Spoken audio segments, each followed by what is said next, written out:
Destiny. What a word. What a game. What a controversy. Recent videos about Destiny are probably about how badly Destiny 2 is doing and that the game is on its last legs, but that's not what I'm here to talk about. I'm here to bathe in the nostalgia of 2015 and talk about one of Destiny's greatest expansions ever, Destiny the Taken King. More specifically, in this video, I'll discuss how the Taken King's enemy design is ludonarratively expressive of the cultures and philosophies that Destiny establishes through its written lore.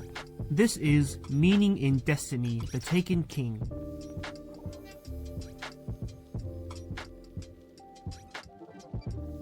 Destiny is a multi-game franchise of online first-person shooter role-playing games, developed by Bungie and published by several companies throughout its lifespan. The series includes Destiny 1, released in 2014, its sequel, Destiny 2, released in 2017, and Destiny Rising, a mobile spin-off released in 2025. Destiny 1 and Destiny 2 also received several paid-for expansions that added substantial content to the game, oftentimes including new gear, story missions, activities, raids, enemy types, and more. This video will specifically focus on Destiny 1's third expansion, Destiny the Taken King, released in 2015. Destiny takes place in a far-flung future where human civilization was uplifted by the Traveler, a spacefaring orb that terraformed the solar system and spurred rapid technological growth. Humanity entered a golden age where lifespan tripled and space colonization became a reality. But the Traveler was chased by the Darkness, a destructive force that followed it to the solar system and nearly destroyed all of humanity in an event called the Collapse. Players control Guardians, warriors of humanity wielding powers of light granted by the Traveler. In a ruined, post-collapse world, Guardians fight to defend the last city of humanity and strike out against the forces of the Darkness. In Destiny the Taken King, Guardians fight against Oryx, the titular Taken King. Oryx is a dark god of destruction who invades the solar system, seeking vengeance for the murder of his son, Crota, which might have been our fault. Whoops. Amongst its wealth of new content, the Taken King added an entirely new enemy faction, the Taken. The Taken are all derived from Destiny's base enemy factions, but they have been transformed through Oryx's powers of darkness. Aside from their sick new appearances, Taken enemies also have entirely new mechanics, such as offensive, defensive, and utilitarian abilities.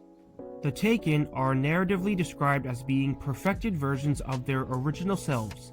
They are exalted, rendered final, capable of resisting and defying the weakness of their original forms. And if you examine them closely, their new mechanics are directly related to their narrative characterizations. But to talk about that, I need to discuss a major part of the Destiny series, its lore. Since its inception, Destiny has heavily relied on its lore to flesh out its world. Lore is written world building that establishes the setting, history, cultures, politics, personal struggles, and so on of the groups and people in the Destiny universe. Some of them are written like traditional novel-like prose. Some are written like intelligence reports. And some are written like historical texts. Written lore certainly isn't unique to Destiny. Many other titles feature in-game databases and codexes that the player can read to learn more about the world. But I'm pretty sure that the sheer scale, quality, and creativity of Destiny's lore is still unmatched to this day. Of particular relevance to this video is lore that details the cultures, histories, beliefs, and philosophies that define Destiny's various enemy factions. A lot of lore has helped to directly explain the logic behind enemy factions' visual designs and mechanical behavior. The Fallen dress themselves in different colors to denote their affiliation with different houses of nobility, remnants of their shattered culture. The Cabal use tactics like phalanx shield wall formations since they are an empire entirely dedicated to war.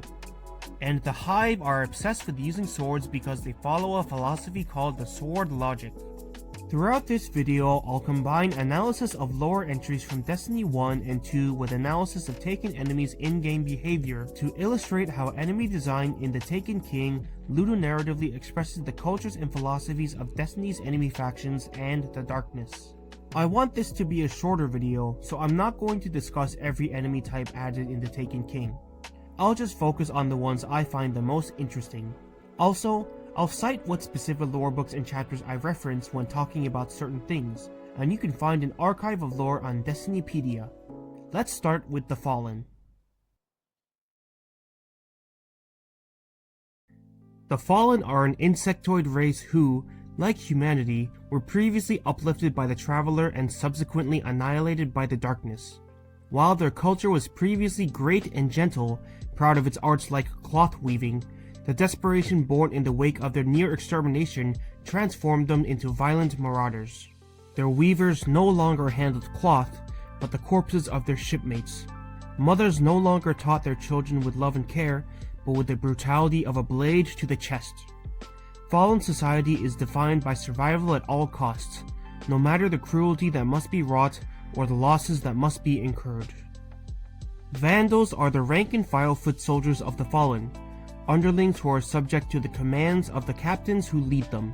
Whatever loot they take must be split with their leaders. Whatever space is available on their ships must be shared with the crew. And if they display disobedience or incompetence even once, their captain might humiliate and dock them by amputating their lower two arms, or kill them outright as an example. Now let's take a look at the Taken Vandals lore entry. You do as your captain commands, but nothing is yours. You have no space to call your own. You deserve a place of safety. You deserve to be alone with yourself. There is a knife for you. It is shaped like, this place is mine. Taken Vandals can deploy protective fields of absolute immunity. Guardian weapons will not penetrate the shield, and the Taken Vandal even recovers a bit of health too. This shield is their place of safety, where they can be alone with themselves. In defiance of their life in the pirate crews, where Vandals must share everything with everyone and have nothing of their own, Taken Vandals forcibly create a space that is theirs and theirs alone. A space that can't be threatened and does not need to be shared with any crewmates or leaders. A space that they can call mine. Next are captains. These are the leaders of fallen pirate bands, the ones who get the biggest share of the loot, the strongest among them who have slain any other competition to get to the top. But just because a captain is the leader doesn't mean their band is loyal to them.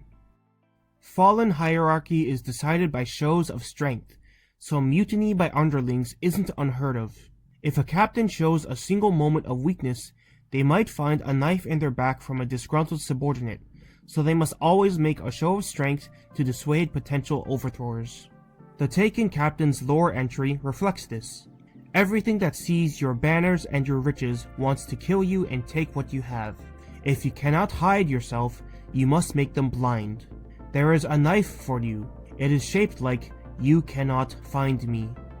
Taken captains fling waves of energy that obscure the player's view upon contact, severely blinding them to the point that it's pretty hard to aim for their weak spots. In defiance of how subordinates and guardians gaze upon a captain and seek an opportune moment of weakness, the Taken captain protects themselves from potential harm by making sure they cannot find them, preventing others from seeing its weakness by outright blinding them entirely. The Hive are a race of undead-like chitinous beings who directly worship the darkness itself. More specifically, they worship the sword logic, a sort of brutal natural selection. According to the sword logic, whatever dies does so because it is weak and doesn't deserve to exist, while whatever lives does so because it is strong and proves its strength and worth of existence by killing all of its rivals. The Hive have destroyed countless stars and civilizations, all in pursuit of the sword logic, which grants them more power with each life they take. Knights are soldiers who have grown powerful by carving passive destruction across the universe. They can be tricky to kill, as once they've taken enough damage, they can summon impenetrable walls of shadow, become resistant to incoming damage, and recover a bit of health. The Taken Knights lore entry actually criticizes the defensive behavior of normal knights. The sword logic is a philosophy that exalts the strong and abandons the weak, and according to it, knights' tactics of summoning shields when they're in danger is a sign of weakness. The Taken Knights lore entry reads thusly: you betray the sword logic. You compromise the totality of your violence. Why protect your ground when you could take the enemy's? You need to make your guard into a weapon. There is a knife for you. It is shaped like no more fear. Taken Knights forego defensive tactics entirely by pushing an unstoppable offensive. They launch streams of fire that ignite the ground, stealing their enemy's territory and denying any advance. To rectify normal Knights' heretical expression of weakness through their tendency to hide behind shields, Taken Knights are instead uncompromising, taking the enemy's ground so they had no chance to counterattack, and becoming a truly significant threat on the battlefield.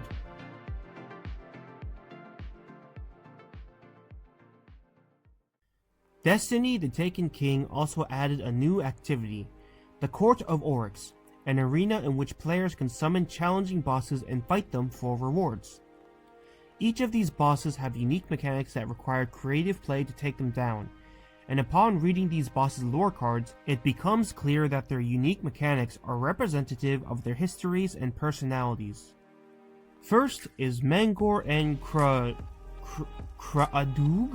How do I pronounce this? I'll just call them Mendy and Krendy. Mendy and Krendy are a pair of knights who disobeyed Oryx's rules, which state that they must tithe power to their superiors. Mendy and Krendy instead gave power to each other, and were punished by Oryx for it. Oryx cursed them thusly: "Let separation rule you, let companionship be your ruin." Mendy and Krendy have invincible shields when they are separated on the battlefield, but these shields disappear when they're in close proximity to each other, giving players a chance to destroy them. It's in this manner that their punishment is mechanically expressed. Their original sin, loyalty to each other, is now what leads to their downfall, as fighting alongside each other is now their ultimate weakness. Next is Horuusk. Right, I'm calling him Horus. Horus is a taken Cabal Centurion protected by an unbreakable shield and accompanied by foot soldiers. His lore entry reads thusly: "His might was the Lord's might, a leader's might. The strength of Horus is the loyalty he commands." Horus's characterization as a leader who draws strength from the loyalty of his soldiers is mechanically represented through his weakness. Once his underlings are all defeated, he briefly loses his shield and collapses, leaving him open for the final blow. Loyalty between a leader and their followers is expressed through the relationship between multiple enemy units, a relationship that is both their strength and their weakness. And the last is... oh god. Alzok Dao, Gornok Dao, and Zyrok Dao? Okay, this is Ali, Gilly, and Zoe. These three wizard sisters use hive witchcraft to hide their deaths in each other so they may never be alone. Unless you destroy them in quick succession, the remaining sister will resurrect the others. Ali, Gilly, and Zoe's wish to not be alone is mechanically represented through this resurrection mechanic. Even if the other two sisters die, one of them can bring them back and fight off the fear of loneliness. Destiny has always been a magical game for its audience in more ways than one. It gave us memories of community, adventure, heroism, and discovery. It also let us explore a universe defined by magical powers beyond our wildest imagining.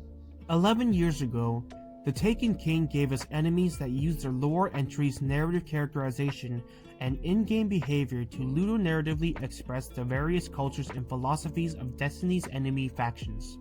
It also characterized the darkness beyond, big evil enemy that's coming for us all, giving its power a slightly abstract but still understandable quality.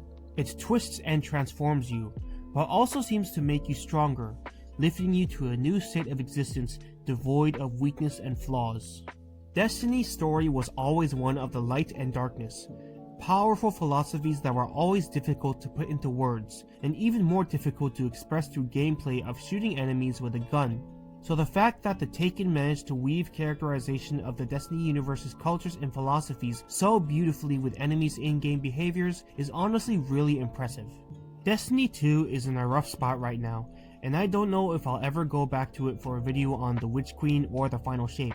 The game turned hard into a direction I really didn't like after Forsaken, and I don't really know if I have it in me to pick it up again.